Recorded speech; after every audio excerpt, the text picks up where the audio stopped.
મોરબીના જેતપર ગામ પાસે આવેલ જેતપર ટોલ પ્લાઝાએ ખેડૂતો ભેગા થઈ અને આ શરૂઆત કરી છે कि मैं चला था अकेला मैं चलता गया और कारवा बढ़ता गया। આ એવી રીતે આથી મોરબી થી શરૂઆત થઈ છે। જે ખેડૂત નથી એને પણ વિનંતી છે કે આપણે સવાર બપોર સાંજ ખેડૂતે પકાવેલું અનાજ ખાઈએ છીએ। હજુ સુધી તમે અમારી ચેનલને સબસ્ક્રાઇબ નથી કરી તો અત્યારે જ ન્યૂઝરૂમ ગુજરાતને સબસ્ક્રાઇબ કરો, ફેસબુક અને ઇન્સ્ટાગ્રામ પર ફોલો કરો।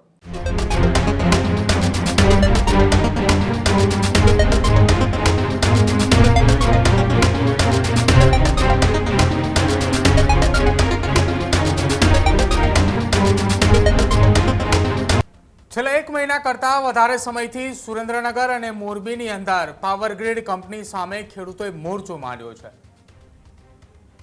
ખેડૂતોની માંગ છે કે જે કંપનીના અત્યારે ત્યાં પાવર માટેના થાંભલા નાખવામાં આવી રહ્યા છે એની સામે તેમને વળતર નથી આપવામાં આવતું। જે ટેલિગ્રાફ એક્ટની વાત કરી રહ્યા છે, એક્ટ મુજબ વળતર ન મળતું હોવાના દાવાઓ થઈ રહ્યા છે અને સતત છેલ્લા 15 દિવસ કરતાં વધારે સમયથી આ માંગ એટલી ઉગ્ર બની છે કે હવે એ વિરોધ પ્રદર્શન જે મોરબી અને સુરેન્દ્રનગર જિલ્લાની અંદર ચાલી રહ્યું હતું તે હવે ગાંધીનગર દસ્તક દેવા માટે તૈયારીમાં છે।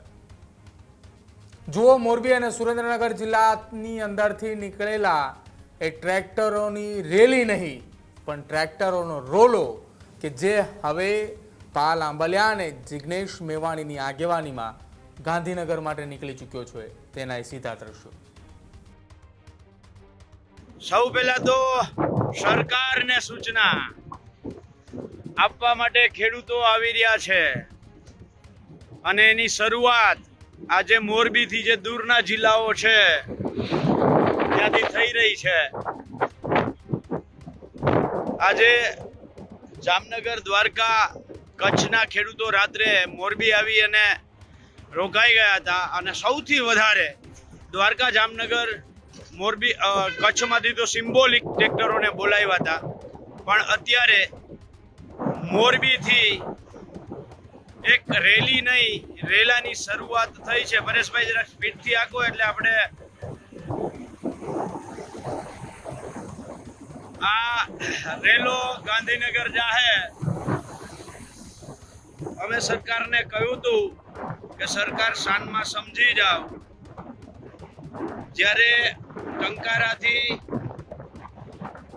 અમે ટ્રેક્ટરો લઈ અને મોરબી આજથી 2 મહિના પહેલા જ્યારે રેલી કરી ત્યારે સરકારને કહ્યું હતું સરકાર શાનમાં સમજી જાઓ, નહીંતર આવનારા દિવસોમાં આ જ ટ્રેક્ટરોનો રેલો ગાંધીનગર પહોંચશે અને એ રેલાની શરૂઆત અત્યારે મોરબીથી થઈ ચૂકી છે। મોરબીના જેતપર ગામ પાસે આવેલ જેતપર ટોલ પ્લાઝાએ ખેડૂતો ભેગા થઈ અને આ શરૂઆત કરી છે। તમે જોતા રહ્યો પરેશભાઈ, તમે સ્પીડથી હલાવતા રહ્યો, વાંધો નહીં। આજે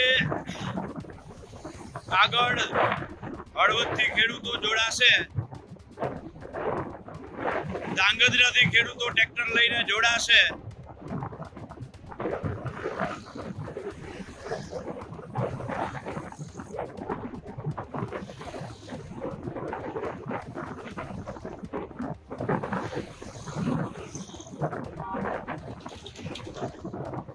આ રેલીની શરૂઆત છે। ધીરે ધીરે ધીરે આગળ જેમ જેમ આગળ આપણે વધશું એમ એમ ખેડૂતો ટ્રેક્ટર લઈને જોડાતા જશે। પરેશભાઈ વધારો, સ્પીડ વધારો, હજી આખરી રેલી દેખાડવી છે। જેમ જેમ આગળ વધશું એમ એમ આગળ ટ્રેક્ટરોની સંખ્યા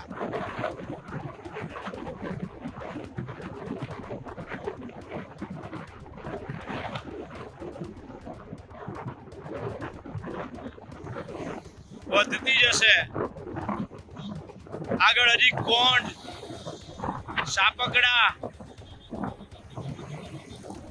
હળવદ, ધાંગધ્રા, માલવણ, મૂડી, વઢવાણ એ બધા જ ખેડૂતો આગળ ધીરે ધીરે આ ટ્રેક્ટર રેલીમાં જોડાતા જ હશે.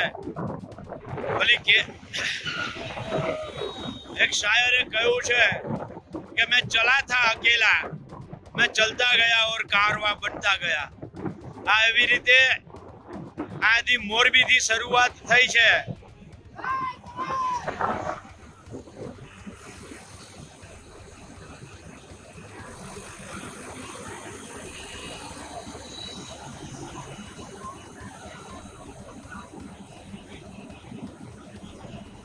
આ મોરબીથી શરૂઆત થઈ છે અને આવનારા દિવસોમાં એટલે કે આવતીકાલે સવારે 10 વાગે શાંતિપુરા સર્કલ અમદાવાદ ખાતે બધા જ ખેડૂતો ચારે બાજુમાંથી જે ખેડૂતો આવે છે, વાવ થરાદથી ખેડૂતો આવતા હોય, બનાસકાંઠા સાબરકાંઠાથી ખેડૂતો આવતા હોય,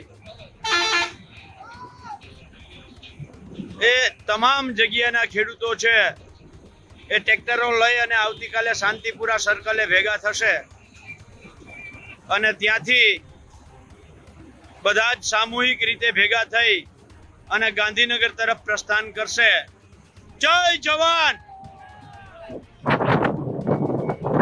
એટલે ગુજરાતના ખેડૂતોને આહવાન કરું છું, હાકલ કરું છું કે તમે પરેશ એક મિનિટ ભાઈ ને, ओ महाराज गाड़ी साइड में चलाइयो, बीच में इस तरफ क्यों घुस जा रहे हो?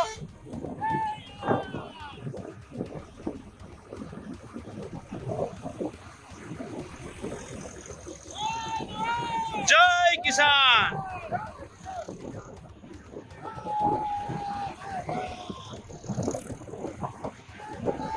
जय किसान.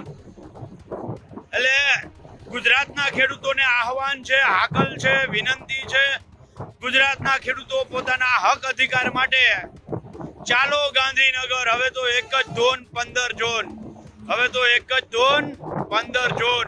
એટલે પધારો, આપણે સૌ સાથે મળી અને ગુજરાતના ખેડૂતોનો હક અને અધિકાર માંગીએ. જય જવાન, જય કિસાન.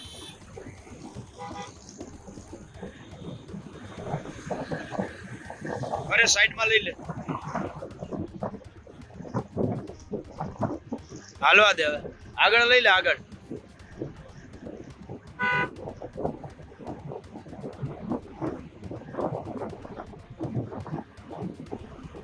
હજી તો આગળ ઘણા ટ્રેક્ટર છે, ગામ બહુ આગળ ફોલો કરી ગયા બધા.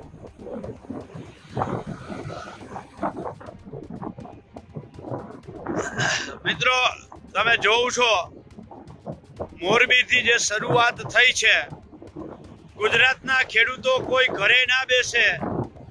ગુજરાતના દરેક ખેડૂતને વિનંતી છે કે તમે તમારો એક દિવસનો સમય ગુજરાતના ખેડૂતોને આપો. જે ખેડૂત નથી એને પણ વિનંતી છે કે આપણે સવાર બપોર સાંજ ખેડૂતે પકાવેલું અનાજ ખાઈએ છીએ. આપણે સવાર બપોર સાંજ ખેડૂતોએ પકાવેલું અનાજ ખાઈએ છીએ.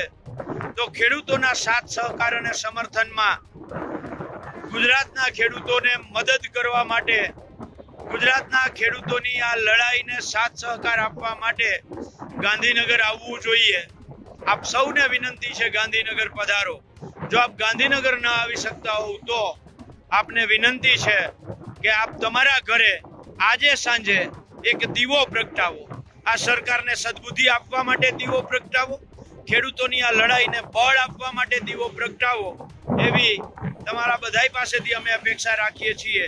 અને તમે આજે દીવો પ્રગટાવો, એ દીવાનો તમે એક સેલ્ફી લ્યો, વિડીયો બનાવો અને તમારા સોશિયલ મીડિયાના સાઇટ્સ ઉપર મૂકી અને લખો કે ગુજરાતના ખેડૂતોના સમર્થનમાં આ સરકારને સદબુદ્ધિ મળે, એના માટે અમે દીવો પ્રગટાવીએ છીએ.